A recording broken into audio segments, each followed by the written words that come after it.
Bueno, buenas tardes, Doc. El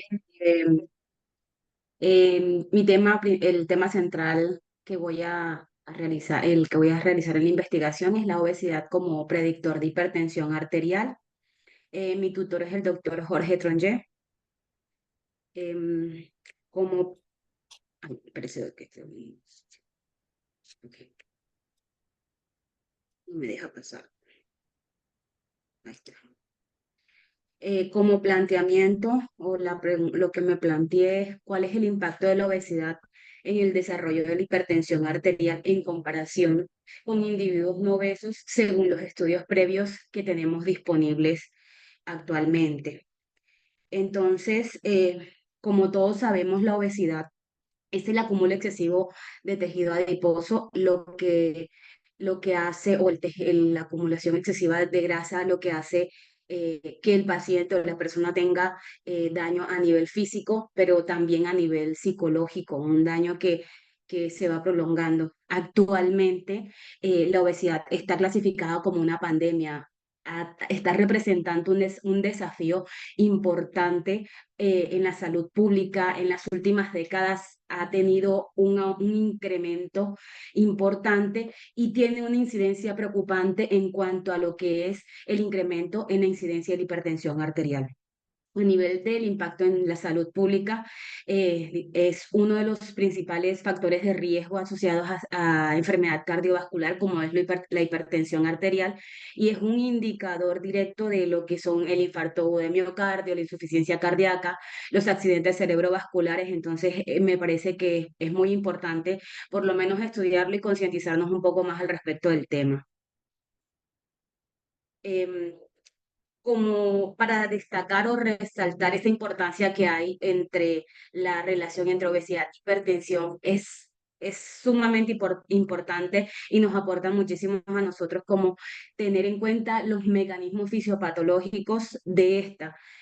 Si bien nosotros definimos o clasificamos la obesidad en base al índice antropométrico, que es el índice de masa corporal, en base a los mecanismos fisiopatológicos existen otras clasificaciones a nivel metabólico, que es la obesidad metabólicamente saludable y la metabólicamente no saludable. En base a esto surgen o vamos de pronto evaluando o vamos viendo que en base a ellas se da lo que es la distribución de la grasa. A veces, para clasificar al paciente, lo clasificamos o solamente tenemos en cuenta el índice de masa corporal, pero esto ha tenido una variabilidad en cuanto a que según la localización de la grasa, ya sea visceral, ya sea a nivel de las caderas, es el real riesgo, o sea, sumado al índice de masa corporal, el riesgo cardiovascular que tiene el paciente.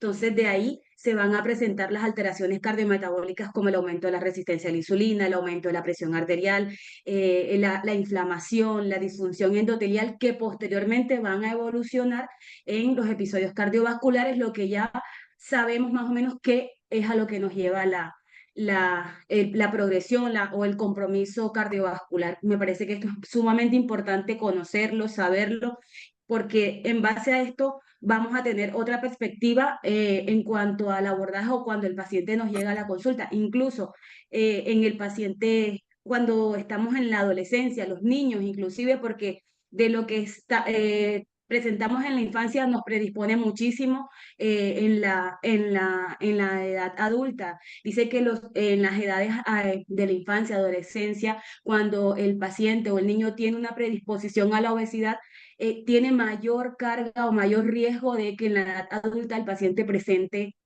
hipertensión, obesidad.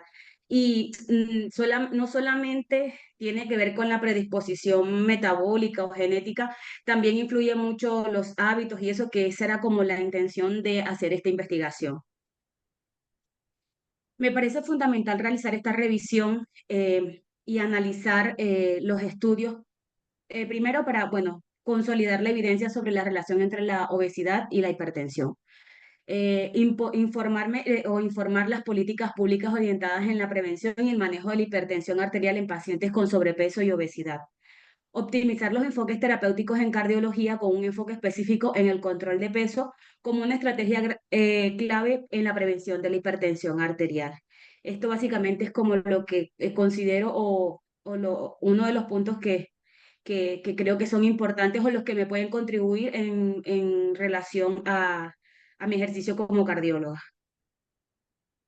Bueno, como venía diciendo, la obesidad se ha identificado como uno de los principales factores de riesgo de desarrollar hipertensión. Tiene una alta mortalidad cardiovascular a nivel global. En estudios realizados a la fecha nos muestran variabilidades que son atribuibles o sea, a diferentes metodologías empleadas en las características de la población analizada. Esta situación ha generado dudas sobre el verdadero efecto de la obesidad en la hipertensión arterial. En este estudio se propone realizar una revisión sistemática de la literatura que analice y sintetice la información disponible sobre la obesidad como un factor predictivo de hipertensión arterial. El objetivo es consolidar la evidencia científica y proporcionar recomendaciones basadas en este para el manejo clínico de las comorbilidades del paciente, las comorbilidades en pacientes con obesidad. El objetivo general es evaluar el impacto de la obesidad como predictor de hipertensión arterial a través de una revisión sistemática del estudio. Como objetivos específicos, comparar la incidencia de hipertensión arterial entre obesos y no obesos en estudios epidemiológicos previos, analizar los diferentes mecanismos fisiopatológicos, como lo había mencionado, que explican la relación entre la obesidad y el aumento de la presión arterial, identificar subgrupos de pacientes obesos con mayor riesgo de desarrollar hipertensión arterial, desde el tipo de obesidad, la edad, el sexo, entre otras características. La metodología, el diseño del estudio es una revisión sistemática de la literatura. Los criterios que tuve como para seleccionar los estudios de esta es incluir estudios de corte longitudinal y transversal relevantes en los que se haya evaluado la relación entre la obesidad y la hipertensión arterial. El análisis se centró, lo centré en el estudio del Intersals, el North Health Study y en el Framingham, que ha examinado de manera detallada el impacto de la obesidad y otros factores cardiovasculares sobre la hipertensión arterial. La población, se estudiaron personas adultas de diversas edades seguidas longitudinalmente para evaluar la incidencia de la hipertensión arterial, y el episodio de tiempo se constituyeron estudios publicados en los últimos 30 años para garantizar la relevancia de los datos y las metodologías modernas. Las fuentes de datos, bueno, las bases que busqué los artículos como para aclarar la información y demás. Los criterios de exclusión fueron esos estudios que no incluían medidas claras de obesidad como índice de masa corporal, circunferencia de la cintura, y estudios que no reportaban datos sobre hipertensión arterial. Bueno, en cuanto al análisis de los datos, es un análisis descriptivo. Referente al estudio Intersals, se tiene que el propósito de este estudio fue investigar y analizar el consumo de sodio, otros elementos de la dieta y el incremento de la presión arterial en diversas poblaciones a nivel global. La muestra de este estudio fue comprendido a más de 10.000 adultos de 52 centros en 32 naciones. En cuanto a la prevalencia de la obesidad, este estudio no estaba enfocado propiamente en lo que era la obesidad como tal, pero se tuvieron en cuenta mediciones como el índice de masa corporal, y en base a esto se registró que en un índice de masa corporal elevado se observó que los pacientes presentaban mayor predisposición o incidencia de hipertensión arterial. En cuanto al diagnóstico de la hipertensión, se evaluaron las presiones arteriales con estándares internacionales basados en la Organización Mundial de la Salud, y las características demográficas de este estudio se realizó en diferentes etnias, en diferentes regiones del mundo, en áreas urbanas y rurales, lo que facilitó un análisis integral de los factores de riesgo cardiovasculares y su relación con la obesidad y la hipertensión. Un punto clave de este estudio, eh, un hallazgo clave, fue que el estudio demostró una correlación significativa entre el consumo elevado de sodio en población con mayor prevalencia de obesidad y se evidenció la hipertensión arterial. Con mayor prevalencia de obesidad se evidenció una mayor hipertensión arterial. En lo relacionado con el NURS, el objetivo de este estudio fue investigar los factores de riesgo para enfermedades crónicas en mujeres, enfocándose en el impacto de vida, incluida la dieta, el peso y los cambios de estos sobre la salud cardiovascular. Este sí fue más dirigido, fue en una población, esto empezó, ya ha tenido diferentes cortes, en 1976 con más de 120.000 enfermeras de Estados Unidos. En seguimiento ha continuado por muchas décadas. En cuanto a la prevalencia de la obesidad, se observaron aumentos graduales del índice de masa corporal a lo largo del tiempo en mujeres con estilo de vida sedentarios o con dietas altas en grasas y calorías. La obesidad fue un factor de riesgo clavemente identificado para diversas enfermedades, incluidas en ellas la hipertensión arterial.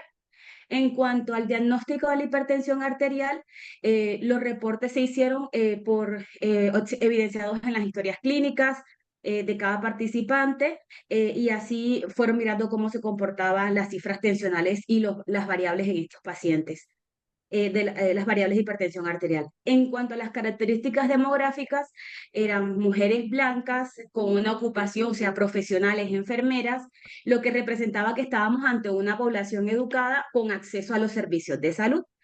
Esto también incluyó una amplia gama de estilos de vida y patrones dietéticos, lo que permitió estudiar una variedad de factores de riesgo que influían también. El punto clave en este fue que el aumento del peso corporal estaba directamente relacionado con mayor riesgo de desarrollo de hipertensión. Las mujeres con obesidad tenían un riesgo significativo mayor de hipertensión arterial que aquellas con un peso normal. Bueno, yo igual lo voy a hablar más adelante, pero ya vamos viendo la diversidad de los tipos de estudio. Este es un estudio un poco más localizado y en una población determinada. En cuanto al estudio de Framingham, que ya todos lo hemos estudiado, lo hemos visto, escuchado nombrar, el objetivo de este estudio, bueno, inició en 1944, es uno de los estudios más longevos y exhaustivos sobre los factores de riesgo cardiovasculares, incluidas la obesidad y la hipertensión. Se realizó en la población en adultos en Framingham, Massachusetts, que involucró a 5.209 adultos, eh, pero ha crecido y ha involucrado a 3 generaciones y una muestra multiétnica permitiendo un análisis a largo plazo del riesgo cardiovascular. En cuanto a la obesidad, se observó un aumento de la prevalencia de la obesidad, lo que correlacionó con un aumento de la incidencia de hipertensión arterial. Este estudio fue pionero en identificar el índice de masa corporal como un factor de riesgo clave para el desarrollo de la hipertensión arterial. Y en cuanto a la hipertensión arterial, la presión arterial fue medida clínicamente, o sea, se hizo un seguimiento exhaustivo de esta en este estudio y las características demográficas, inicialmente su población, como inició hace mucho tiempo, fueron etnias blancas y de clase media.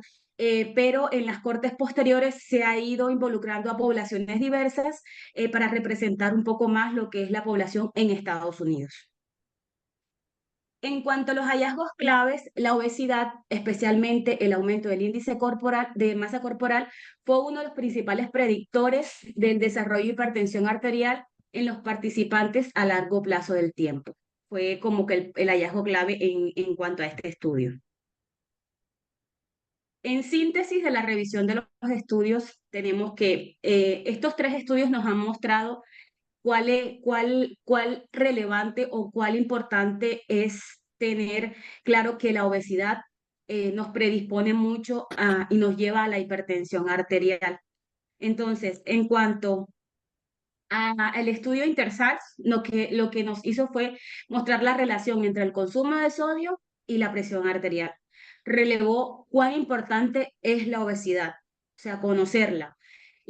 Nos mostró también que las poblaciones con mayor índice de masa corporal tendrían a tener presión arterial aumentada, aún así el paciente haya ajustado la ingesta de sodio. y el índice de masa corporal elevado es un factor de riesgo independiente para el desarrollo de la hipertensión arterial. Nos mostró también que las poblaciones con obesidad presentaron una mayor prevalencia de hipertensión arterial y que la distribución de la grasa corporal es un determinante clave en el riesgo cardiovascular. En el NURS, la relación entre obesidad e hipertensión fue claramente establecida. Las mujeres con mayor índice de masa corporal, con aumento de peso a lo largo de su vida, tienen mayor riesgo de hipertensión arterial, comparadas con esas pacientes que tienen un peso estable o un peso normal. La obesidad medida por el índice de masa corporal se identificó como un predictor fuerte y directo de hipertensión arterial. Y el NURS también nos proporcionó una visión detallada a largo plazo sobre cómo la obesidad, especialmente en mujeres, incrementa el riesgo de enfermedades crónicas como la hipertensión arterial. También pudimos observar otros factores de estilo de vida que pueden estar controlados, pero predisponen también, o sea, nos lleva a lo que las mujeres, para lo que las mujeres estamos predispuestas a hipertensión. En el Framingham, uno de los estudios longitudinales más importantes en el campo de la epidemiología cardiovascular confirmó la relación directa entre obesidad e hipertensión. Se observaron que en los individuos con índice de masa corporal más alto tenían una mayor probabilidad de hipertensión arterial. Destacó que el aumento de peso y el índice de masa corporal estaban correlacionados no solo con la hipertensión arterial, sino también con las condiciones cardiovasculares como la enfermedad cardíaca. Eh, el seguimiento a largo plazo de múltiples generaciones permitió observar cómo la obesidad en la juventud predice con fuerza la hipertensión arterial en la edad adulta, lo que hablaba pues hace un momento. Bueno, la comparación de los estudios, en relación a la comparación de los estudios, tenemos las diferencias metodológicas y los hallazgos. Así como hay similitudes en que la obesidad nos lleva a hipertensión, hay diferencias que también son importantes resaltarlas para saber en qué momento aplicar o de qué forma vamos a llevar a la práctica pues la evidencia que éste nos muestra. En cuanto al diseño de estudio de la población, tenemos que en el Intersal, que es un estudio internacional multicéntrico, concluyó diversidad de poblaciones de diferentes países y permitió analizar cómo los factores ambientales como la dieta y la ingesta de sodio interactúan con la obesidad para afectar el riesgo de hipertensión arterial. Sin embargo, las diferencias culturales y dietéticas entre las poblaciones dificultan comparar, o sea, hacer una comparación directa de los resultados de esto. En el NURS se centró en una población homogénea, en mujeres, en profesionales de Estados Unidos, de los Estados Unidos. Esto significa que los hallazgos no pueden ser completamente aplicables en poblaciones específicas como los países, como la de países desarrollados. Y en el Framingham, la población, inicialmente la población era más homogénea, personas de raza blanca y clase media.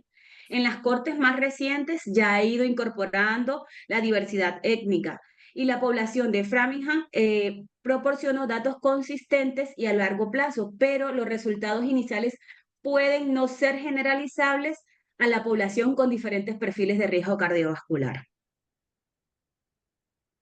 Los métodos diagnósticos de hipertensión arterial también es importante tenerlos porque cada uno hizo su evaluación y le dio prioridad a lo que en realidad estaba enfocado. Entonces, en el Intersals, las medidas de hipertensión fueron utilizadas, medidas internacionales de presión arterial sistólica y diastólica, tomada bajo condiciones estandarizadas y las variables entre los centros en cuanto a técnicas de medición y diferencias en el equipo pudo introducir a sesgos. En cuanto al NURS y al Framingham, utilizaron datos más consistentes para la medición de la presión arterial. Fueron en repetidas ocasiones a lo largo del tiempo y en los encuentros clínicos, pero en el NURS se basaron en autorreportes de hipertensión arterial por las participantes, como eran enfermeras. Entonces, esto nos puede introducir al sesgo en memoria o subestimación de la prevalencia real de la hipertensión. Puede que a veces la interpretaban el valor con respecto a lo que la persona consideraba. Entonces, eso es como que lo que nos puede quedar ahí un poco. En cuanto a la duración y el seguimiento, el Framingham tiene la ventaja de ser un estudio a muy largo plazo que ha seguido varias generaciones de participantes, lo que permite observar cambios en el riesgo a lo largo del tiempo y entre generaciones. Esto lo convierte en una poderosa fuente de datos longitudinales. En cuanto al NURS, también hay una duración considerable con más de 40 años de seguimiento, pero esta limitación a está limitado a mujeres profesionales en un país desarrollado, lo que reduce generalizarla en otras poblaciones. Los factores dietéticos, en cuanto a los factores dietéticos y estilo de vida, el Intersals se centró en el impacto del sodio y otros factores dietéticos, distinguiéndolo de los otros dos estudios que no consideraron necesario como que ser detallistas en cuanto a este tema. Pero estos hallazgos han sido valiosos para comprender que los factores dietéticos interfieren con la obesidad para aumentar el riesgo de hipertensión arterial. El NURS se analizaron múltiples aspectos en el estilo de vida, incluidos el ejercicio y el consumo de alcohol, pero la obesidad fue el principal factor de riesgo que ellos siguieron. Y en el Framingham también hubo un enfoque más general de los factores de riesgo cardiovasculares, pero sin una atención específica de los factores dietéticos como en el Intersals. Bueno, en cuanto a a la discusión y conclusión, repito lo que dije ahorita, todos tienen similitudes, todos tienen, pero para poder aplicarlos hay que mirar en qué nos basamos y en qué población estamos tratando, porque varía mucho en cuanto a eso.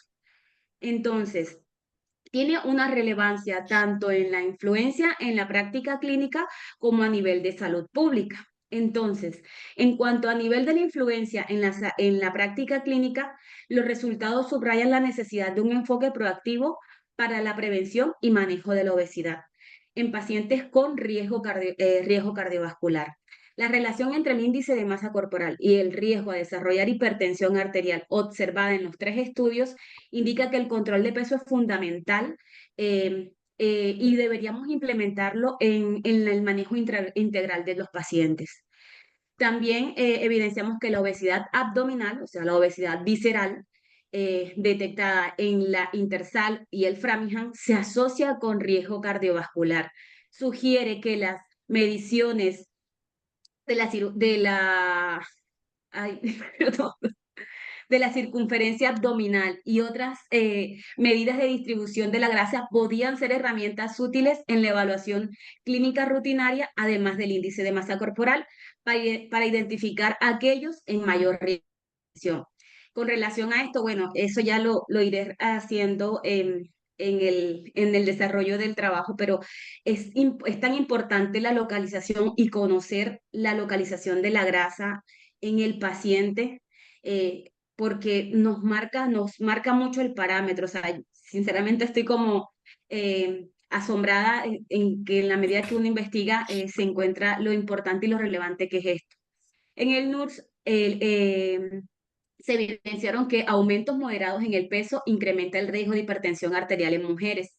Esto enfatiza la importancia de la educación en salud sobre el control de peso desde etapas tempranas y de forma continua, especialmente en mujeres quienes son a menudo subdiagnosticadas en términos de riesgo cardiovascular. En cuanto a la política de salud pública, la intervención temprana en la obesidad no solo podría prevenir la hipertensión arterial, sino también reducir la carga de otras enfermedades cardiovasculares. Las campañas de salud pública que promueven la actividad física regular, la educación sobre la dieta saludable y la reducción del consumo de alimentos ultraprocesados debería ser reforzada. Y las políticas que alienten estos cambios como regulaciones sobre el etiquetado nutricional. Bueno, ya estamos viendo que en la actualidad ha ido mejorando un poco, o sea, se ha ido controlando un poco, pero falta también que la educación al paciente se refuerce, porque se están haciendo, pero muchos no tienen el conocimiento o no están de pronto orientados a que se tomen un poco el trabajo de mirar esas modificaciones que han sido para bien, pero no las estamos utilizando. En los hallazgos del Intersal sobre la interacción entre la ingesta de sodio, la obesidad y la hipertensión, resaltan la necesidad de políticas que limiten el consumo de sodio en la población a través de la reformulación de alimentos y la concientización pública sobre el impacto de la salud cardiovascular. En cuanto a las limitaciones, tenemos que hay heterogeneidad de los estudios. En cuanto a los tres estudios, difieren en su diseño y población de estudio. En el INTERSALS fue un estudio global, tiene diversas poblaciones de diferentes países y contextos socioeconómicos. El NURS y el Framingham tienen poblaciones un poco más homogéneas porque era más localizado a Estados Unidos, pero la diferencia en la demografía y el entorno cultural puede introducir a sesgo de heterogeneidad, lo que hace difícil generalizar completamente los resultados en toda la población. Existe variabilidad en los métodos diagnósticos de hipertensión arterial y las definiciones de obesidad también pueden ser diferentes o dependiendo de la definición, cómo lo enfoque el tratante. Entonces, todos los estudios utilizaron el índice de masa corporal como indicador de obesidad, pero el INTERSALS enfatizó en la circunferencia abdominal y podría haber subestimado o sobreestimado el riesgo en ciertos grupos comparados con otros estudios. La diferencia en la medición de la presión arterial podría haber generado variaciones en los estudios, en los resultados entre los estudios.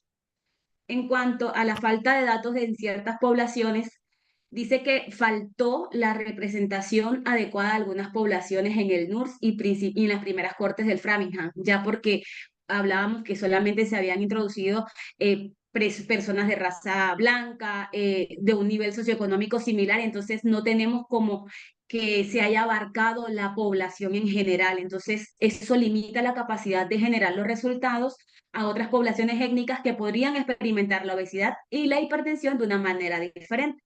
Y en el INTERSALS, aunque la muestra fue más diversa, la variabilidad en los estilos de vida entre las distintas poblaciones podría haber afectado la precisión de las comparaciones directas entre los grupos.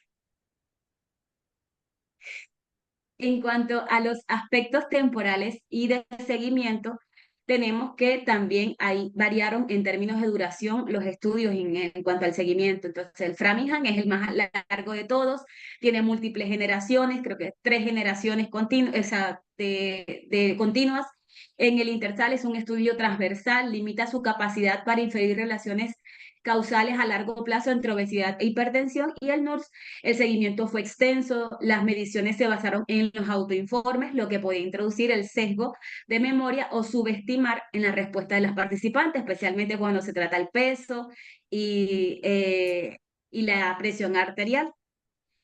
Eh, bueno, lo que he logrado concluir, estos 3 estudios históricos han aportado de forma considerable a la comprensión de la relación entre la obesidad y el incremento del riesgo de hipertensión arterial, así como de otros trastornos cardiovasculares. A pesar de que los enfoques y las características de la población estudiada difieren, todos ellos revelaron una correlación directa entre el aumento de peso y la aparición de hipertensión arterial, lo que ofrece una base sólida para la formulación de políticas públicas de salud y estrategias de manejo clínico. Estas políticas públicas estas modificaciones ya las hemos estado notando un poco a lo largo del tiempo, o sea, marcaron un referente importante en cuanto al manejo. La finalidad mía en cuanto a desarrollar esta investigación, más allá de lo personal, es cómo vamos orientando, cómo vamos enfocando a los pacientes, porque muchas veces nos estamos centrando en tratar la patología. Lo que usted mismo nos dice de los cambios mínimos o evitar la remodelación, pero antes de esa remodelación hay otros factores que también podemos tratar y que también con un poquito de educación podemos ir fomentando en los pacientes, transmitiéndoles la duda. Hoy hay más acceso a la información y entonces uno genera un poco de duda.